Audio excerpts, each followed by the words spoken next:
For those that don't know, Blade Runner is a 1982 science fiction movie set in future Los Angeles. Although it is set in the future, Blade Runner does offer a dystopian view of Los Angeles that does contain many components of modern cities. It is these aspects of future and current cities that I would like to explore throughout this short film. However, before we get to that, it's important to have a little bit of a backstory on the film itself. The film centers around Captain Deckard, a retired police officer who has just left the force. His previous role was to retire, or kill, certain replicants, which were basically genetically and mechanically created people. These replicants were basically slaves, used in mostly off-world colonies and other areas of interest. It was only a problem when these slaves started escaping that they needed to be stopped by Blade Runners such as Captain Deckard. Anyway, the film is set in a future dystopian Los Angeles, which I will use to show how cities progress over time. I'll be doing this by comparing future Los Angeles, current Los Angeles, and past Los Angeles. Let's start with pollution. Back in the very early days of Los Angeles, there was really no pollution. Most of this was because either the Industrial Revolution hadn't happened at that point, or just because there was a low lack of cars and thus more industry within the city. However, as time went on, that began to change. The Industrial Revolution happened, and cars were invented, and more cars started pouring into the cities. Soon enough, this led to the pollution-filled Los Angeles we see today. Blade Runner actually puts an interesting twist on this pollution, and uses it to create the dark setting of the city. The pollution is so bad in this fictional Los Angeles that there are very literal explosions in the sky just from the pollution itself, and it is constantly raining. The pollution does not let any light through unless you go in high enough elevation. Here we can see it in action.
Something else I noticed in the movie Blade Runner, as well as other cities and the way they progress, is the change in vendors.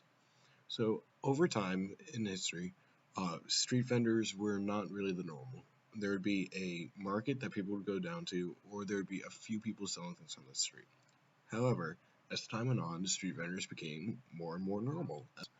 Then, by the time you get to Blade Runner in 2019, or at least a prediction of it, there are street vendors almost everywhere on street level.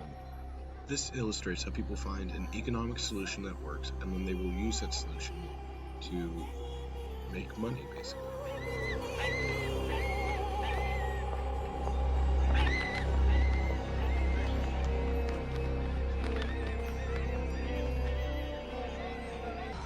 Another interesting point that I've found is that neighborhoods, and specifically people segmentation, still exist. It's always really been a part of history that different groups of people tend to live together, and that has really only progressed within that neighborhood. It's been basically the same thing since large populated areas were, invented, but it's something that progresses within each own neighborhood. Here we can see Little China in the movie Blade Runner, and we can also take a look at Little China in current Los Angeles, as well as Los Angeles from the early 1900s.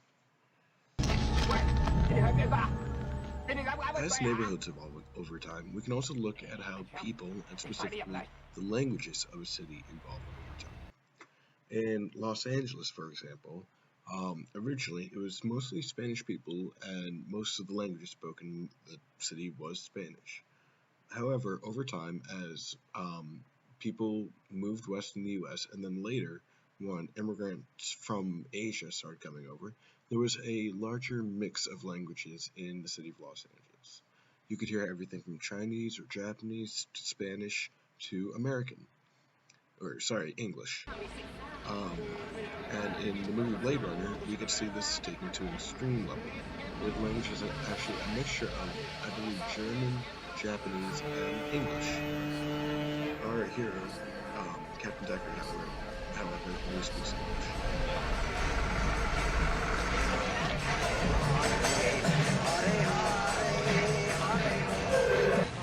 Give me 4. 但是言うんですよ。No, 4. 2, 2, 4. だって十分ですよ。And noodles. Another common thing that I saw in the movie and made me start to think about real life was cops, actually, the police. In the movie, the police are portrayed as somewhat corrupt and a dirty organization.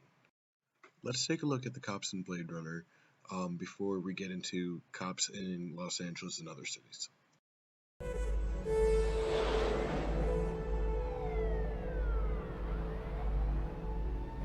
Come on, don't be an asshole, Deckard. I've got 4 skin jobs walking the streets. You're not cops, you're little people.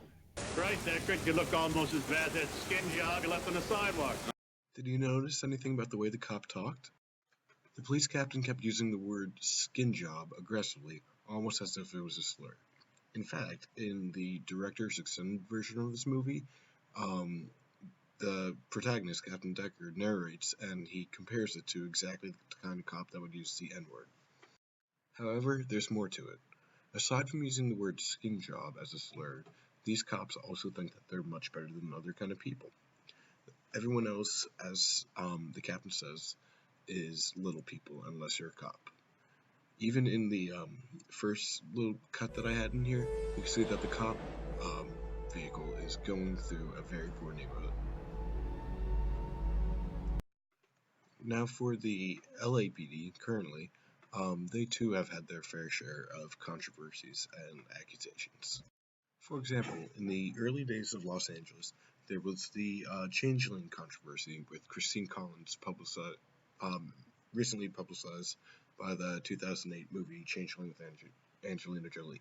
Since then, there have been other controversies, such as Bloody Christmas in 1951, where 7 civilians were murdered by the LAPD, and also the Rodney King beating of the 1980s, which is probably the LAPD's most well-known controversial aspect of itself.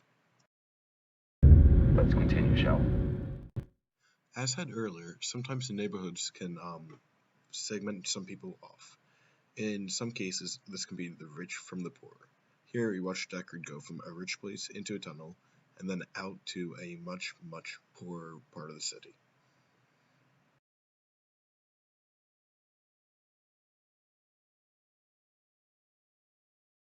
However, that doesn't mean that all the architecture in the city is bad. In fact, architecture in most cities grows significantly over time. Here, we can see Los Angeles in the future with magnificent architecture that stretches past the clouds and pollution into the skies. Next, we'll look at how Los Angeles, in real life, has progressed architecturally.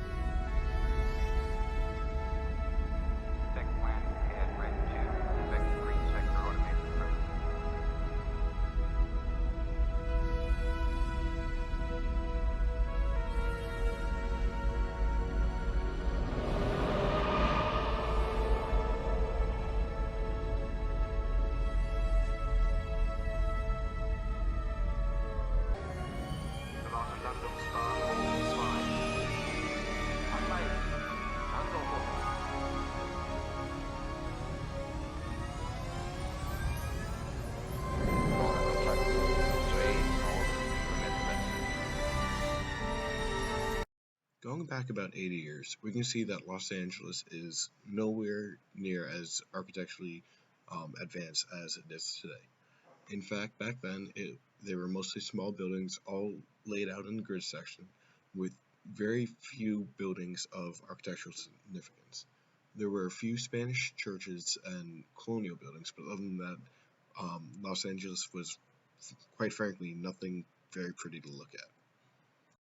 However, over time, the city grew and grew, and more buildings began to appear.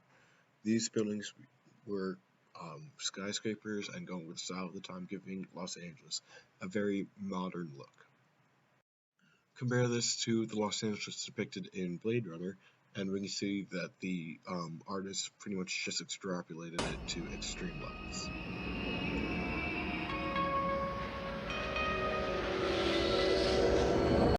Now, something else we can look at in regards to cities is how advertisements are presented to people. Basically, as newer technology comes out, there are newer and different ways to present products and advertisement out to people. I mean, historically, it's been done on billboards, signs, and brochures, but with the advent of radio, television, and bigger screens, we can see advertisements in completely new and different ways. In Blade Runner, we actually see it on ways that we are used to, such as a gigantic moving billboard, and also a flying blimp. What's interesting about this, though, is that they actually use a loudspeaker system on the blimp to literally broadcast to anyone who can hear it. Look at some of the ways to advertise it in Blade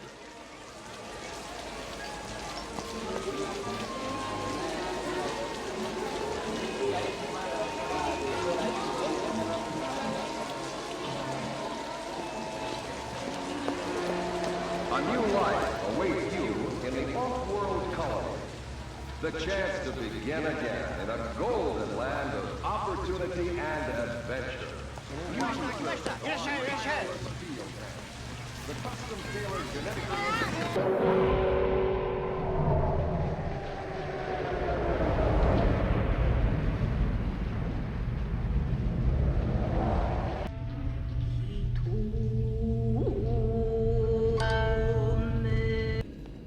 Another interesting thing that I notice is the way people are transported across the cities. Some people, well, depending on how much money you have, can afford different means of transportation.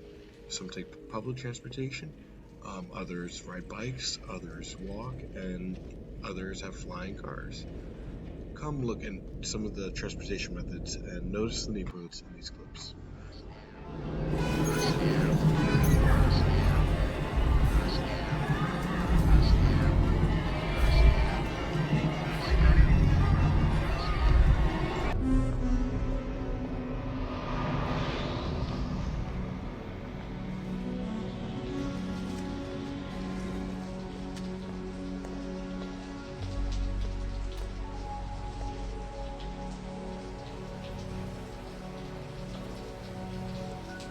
Now, this is interesting because it depicts homelessness in a city that is supposedly so great in the future. Notice the dirty neighborhood and the people walking around, and notice how there are no flying cars, but instead one that slowly rolls up on the road.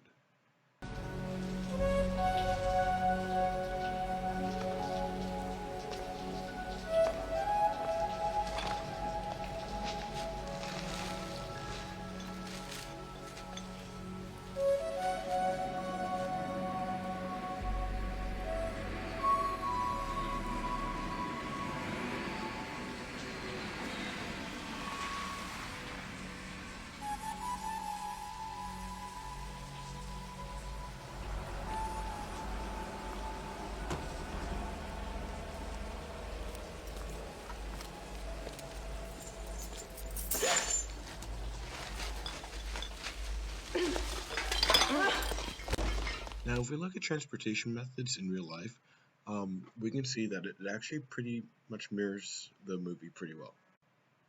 If we look at poorer neighborhoods, we see more people walking, biking, and taking public transportation. If we look at more middle-class neighborhoods and cities, we will see more people owning cars, but not too expensive or nice cars. And then if we look at the very rich areas, we see people with very nice, expensive cars. and we can see people with yachts, or I mean, for the very rich, even private jets. The same kind of trend is also found in people's homes, where the richer people have nicer homes, or in extreme cases in Blade Runner, they actually live off this planet, and the poor people live in rundown buildings such as Sebastian's, which we are seeing right now.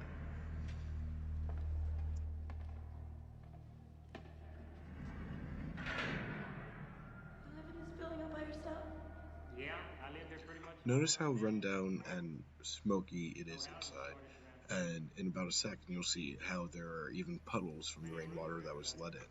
Now it's important to know that he's not a squatter, he is just somebody unfortunate enough to be that poor.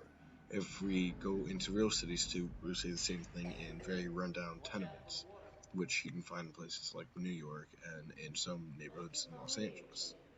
The only difference is these buildings in real life aren't huge towers and that have elevators and skyscrapers. They're either very small homes or very small rundown apartments. No. Now. Oh. Yahoo! Home again. However, if we compare a home like Sebastian's to a home of somebody who makes a little more money, such as Captain Deckard, you will see the very big difference in the apartments. He has more room that's better furnished. It's not run down. There's no water leaking in, and we can see this in real life too, with richer people having better furnishings in their homes.